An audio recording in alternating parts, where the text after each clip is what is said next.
it chapter by chapter, one bite at a time. So many adventures and mountains we can climb. Take it word for word, line by line, one bite at a time.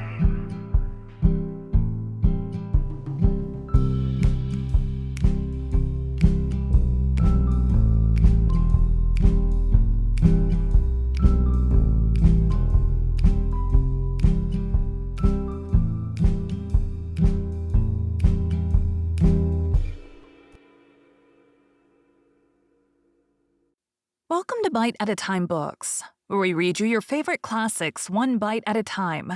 My name is Bree Carlile, and I love to read, and wanted to share my passion with listeners like you. If you want to know what's coming next and vote on upcoming books, sign up for our newsletter at biteatatimebooks.com.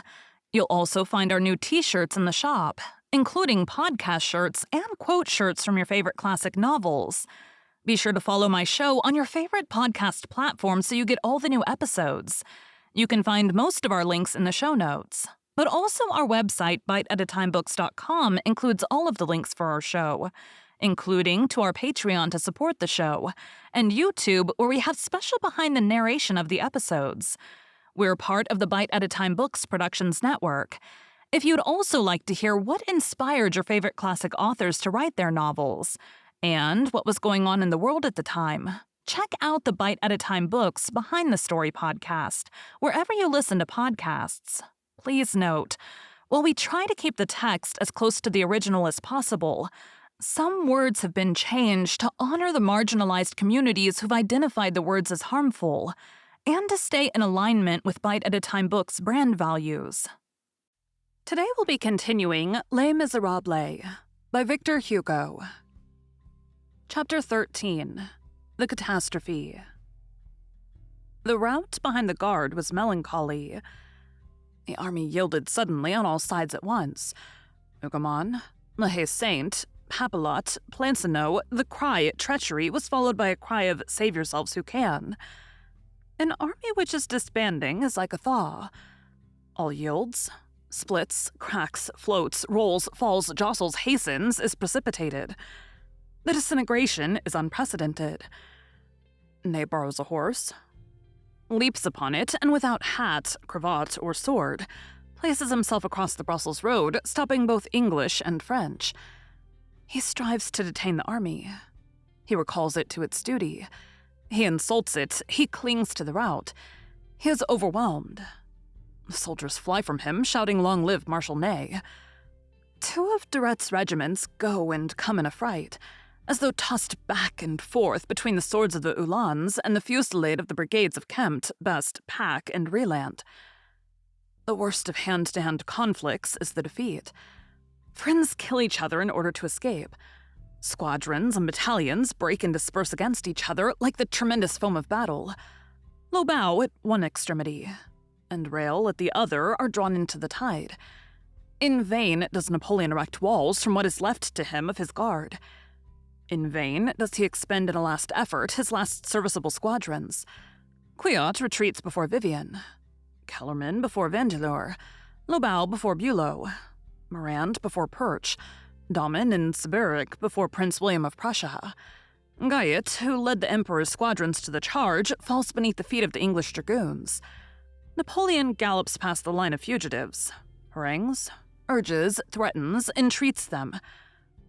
All the mouths which in the morning had shouted, "Long live the Emperor," remain gaping. They hardly recognize him. The Prussian cavalry, newly arrived, dashes forwards, flies, hews, slashes, kills, exterminates. Horses lash out. The cannons flee.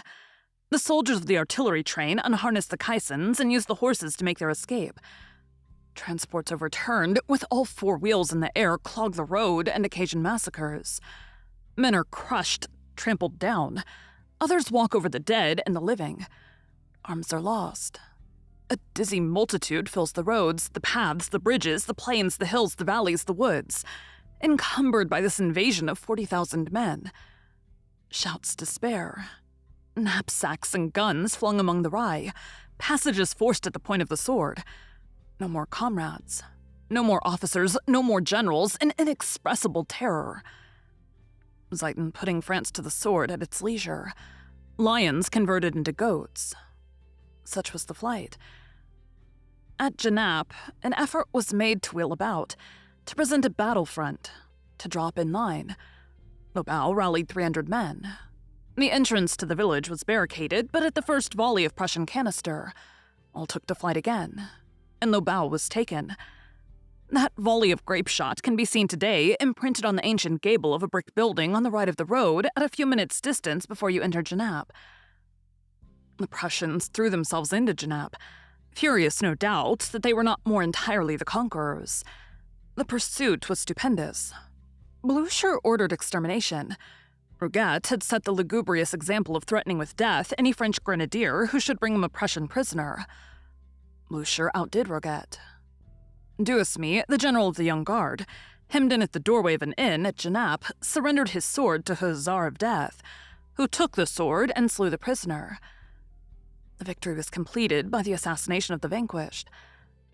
Let us inflict punishment since we are history. Old Blucher disgraced himself. This ferocity put the finishing touch to the disaster. The desperate rout traversed Genappe, traversed Quatre Bras, traversed Gosselies, traversed Fresnay, traversed Charleroi, traversed Thuin, and only halted at the frontier. Alas. And who, then, was fleeing in that manner?